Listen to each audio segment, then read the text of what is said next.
Good morning, Klaus-Dieter, Borchardt. Many thanks for joining us for this interview on the European energy transition, the updates since last year. So my first question to you concerns the Green Deal. The new incoming commission with Ursula von der Leyen has made an impressive start in unveiling the Green Deal. In the meantime, we are all exposed to the COVID-19 pandemic. And of course, my first question would be, what do you see as the impact of this global crisis on the ambition of the Green Deal? Good morning, Susanne. And yes, the world actually was hit by the COVID-19 pandemic, and recent predictions that our experts have carried out together with the IMF really show that the European GDP will go down by 15 percentage points, which is, of course, quite some hit on the whole economy. And this hit on the economy, of course, will also be translated into our energy sector. And here we expect the most dramatic hit will go into the renewable energy market and into the energy efficiency projects. On the renewable energy market alone, we are expecting a decline of 22 to 33%. And then comes the problem of the liquidity in the market. This, of course, has a negative impact on the investments. So this is dramatic, and therefore the Green Deal has now to be seen as one of the driving forces into the recovery. What for us is important is looking at the negative impacts also of the pandemic on the energy markets, especially renewable markets. We need not to make the mistake to look for the recovery into old-fashioned technologies and businesses, but we should use the Green Deal. As we have said, it is one of our growth strategies. President von der Leyen has said that, and using this growth strategy in order to get out of the crisis and then combine both recovery of our economy and also safeguarding positive developments in our energy markets. Is it then a kind of a European Marshall Plan? Could one say that by the Green Deal? Yes, I mean, not if you look at only at the Green Deal, but I mean, the pandemic has an impact on the whole economy that needs also measures not only with regard to the Green Deal, but for the economy at large. So industrial policy, then research development measures. So it goes through all sectors. It's not only energy. In that sense, you could talk about a Marshall Plan, yes. Thank you, Klaus-Dieter. And my next question, of course, one of the core elements of the Green Deal is the 55% objective, decreasing greenhouse gas emissions with respect to the 90s. So how do you see that? Is this going to happen? Is this impacted by COVID? Are we going to 50? Are we going to 55%? What is the timelines here?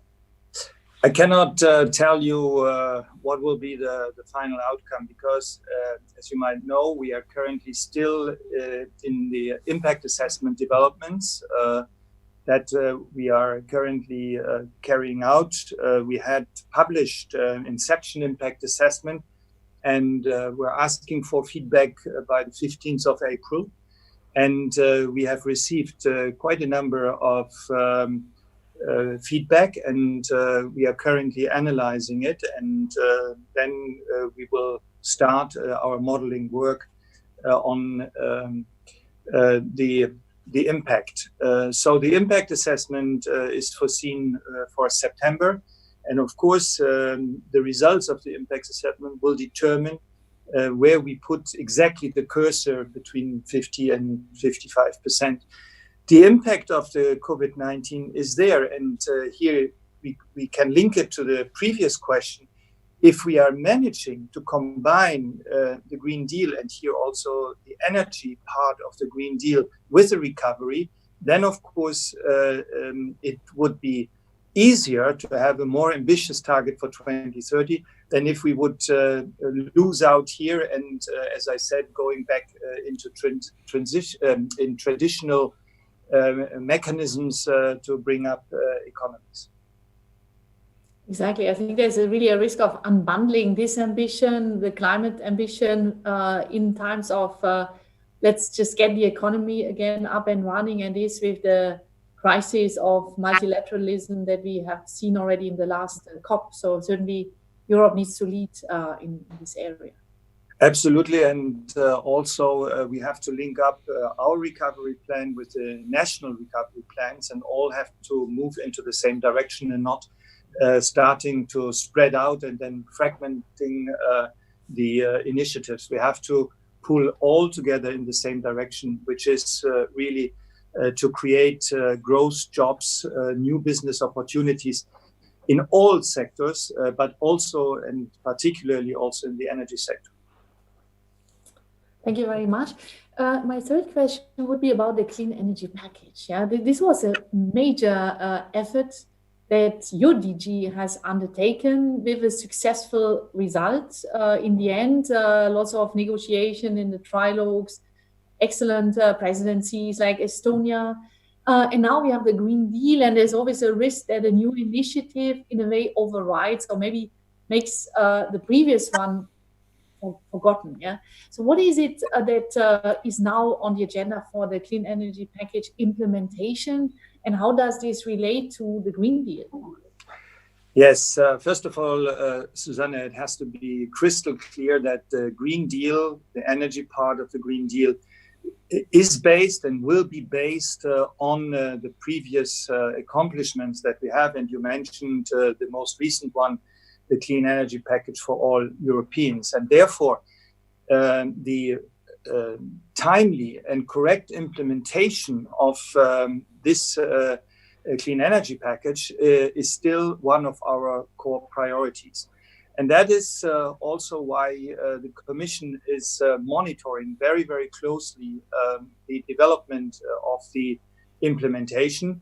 We are in the process of implementing some of the core elements, and I might mention some you are very familiar of. I mean, first and foremost is the obligation now to make interconnection capacities available up to 70% for cross-border trade. And here, of course, there are some preparatory works needed, developing the methodologies, the capacity calculation for a region. And here what we can say, work is in progress. Because of the COVID-19 pandemic, we have a slight delay in the development of the methodologies on the system operation side and also on the regulatory authority side. But my latest information is that we are talking a couple of months and not more or years. We have to bear in mind here that especially for those elements, we have inbuilt regulatory delays that we cannot derogate from. So whenever a delay occurs, we have to make sure, everybody, that we keep that to the maximum necessary.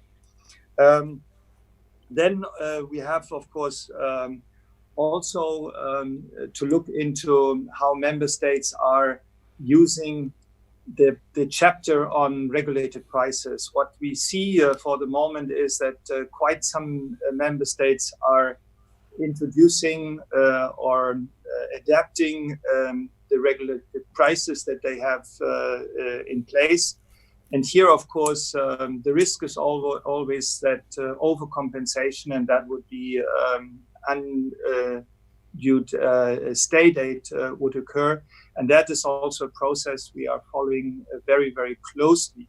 we are encouraging member states to do something for vulnerable customers, for energy poverty, but please not using 90% of the population that will then benefit from the regulated prices. And the third and last example I would like to give is the capacity mechanisms that many member states have introduced, and also from the clean energy package. This was linked to the submission of a market reform plan, because we believe that a well-functioning market is the best tool in order to guarantee the adequacy that member states are looking for, and which is needed for guaranteeing security of supply.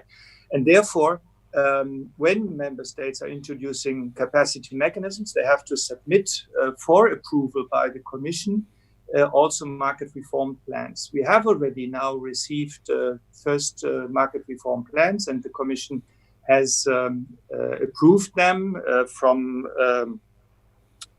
Poland, Belgium, Lithuania, Great Britain, Ireland, to name the most important ones. And here we are very much encouraged to see that member states are really living up to this obligation, and the plans are really forward-looking, and we are quite happy so far on this side.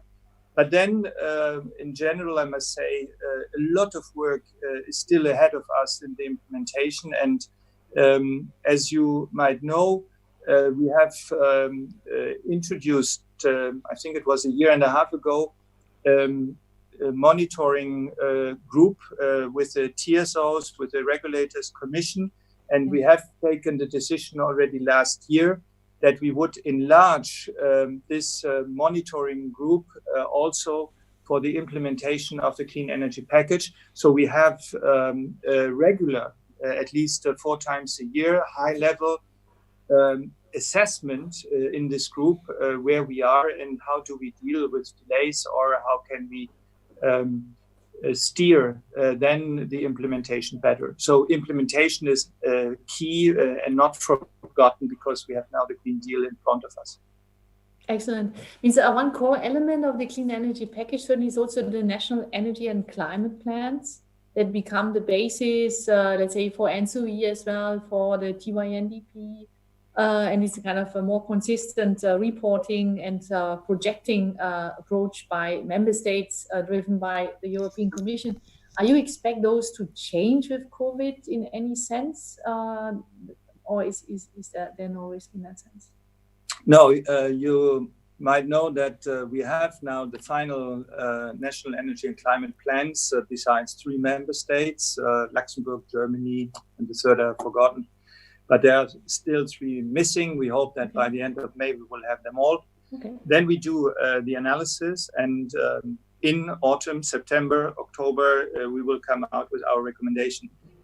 I don't believe that we will go back to member states and asking now a revision because of the COVID, because, as I said, we should not turn everything upside down. I think what we have is the national energy and climate plans, and we now have to see how the national recovery plans and the European recovery plan that will be adopted on the 20th of May by the Commission can be interlinked in the most efficient way, so that we can make the recovery a tool also in order to implement the good things that in the national energy and climate plans are laid down. Exactly, and certainly there is a need for an update once the target 50 or 55% or 2023 a revision of renewables and energy efficiency target occur, but not before. Yeah. Yes, exactly. And then another question is about, let's say, the German presidency that's coming, a second half. There's a lot of expectations on this presidency, and one of the topics on the agenda there is offshore. So I know that the DGNR is working on an offshore communication. So why is that important? Why do you need to focus on this specific technology? The reason for that is because we see in the offshore wind the biggest potential for renewable energy production. As you certainly know, we are facing in a number of member states more and more acceptance problems with the deployment of onshore wind parks. And this will not be solved so easily. So therefore, the potential for offshore wind in the North Sea, in the Baltic Sea, and we will also look to the Mediterranean and to the Black Sea, but focus, of course, North Sea and Baltic Seas, is that there are already very good initiatives, especially on the North Sea side. We are working on a North Sea offshore wind hub, and the same we now try to duplicate in the Baltics. Mediterranean and Black Sea, I see more individual projects promoted by countries around those seas, whereas in the Baltic and in the North Sea, we can see also a cross-country initiative in terms of offshore hub. And the potential, as I said, is enormous that we need if we really want to increase on one side the electrification to the extent possible, and at the same time also we need renewable gases in our system to sustain also the electricity side and to develop also the necessary energy carriers for industries and transport, heating, which are difficult to abate in terms of CO2 reduction. And here, of course, the electrolyzers from wind energy to hydrogen is one of the elements that we are counting on. And you cannot do this with a small wind park onshore. You really need the scale. And therefore, that for all this, we need a clear strategy. A strategy that, and we are developing it, and it will also come out in autumn, where we will, of course, first look into the technology side. What do we need in order to scale up the production of wind energy, and then also the conversion from wind energy to hydrogen, scaling up electrolyzers, building offshore electrolyzers on artificial islands. The second element then is the market.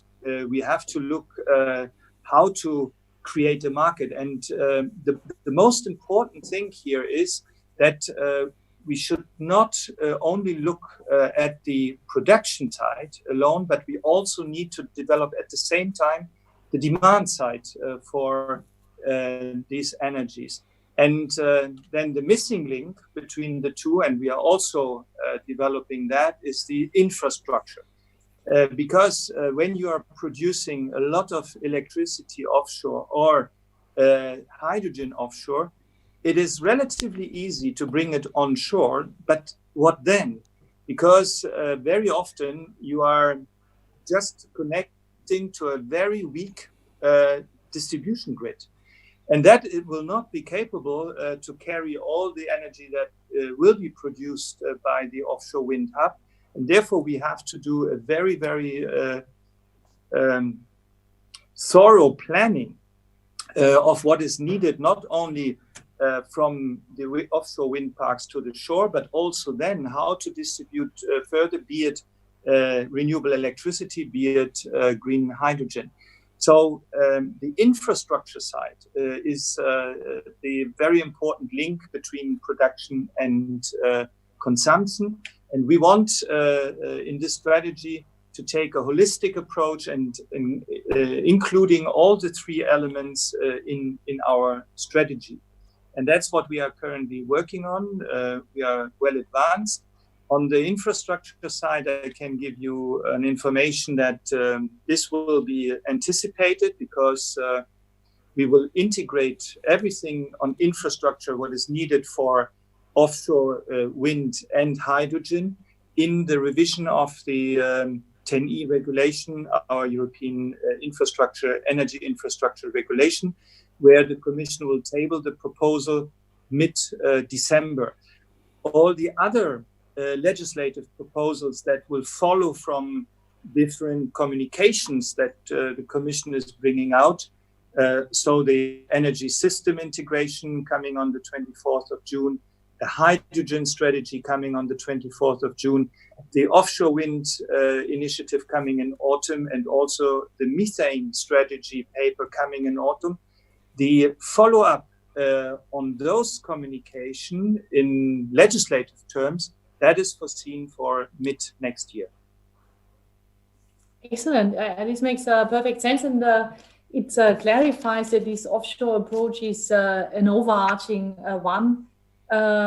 Everyone knows offshore has a capacity factor totally different from onshore or from solar, even if you don't have these public acceptance issues. Yeah, I would maybe just like add to the infrastructure point beyond the question of electrolyzers, the sector coupling dimension, and the onshore-offshore question. There's also an issue with, say, the multi-terminal DC, because we are going into new areas there. Also, how can you get these new direct current connections among several countries? You said the North Sea and the Baltic Sea are very different because they go into several countries. They need to interact, and that means technically, how can you connect those DC lines coming from several windmills on offshore? That is certainly a challenge. Where what you said before, innovation and new solutions have to be considered to avoid logging in old approaches as well. Yes, one answer to this question, and you mentioned it, the infrastructure offshore.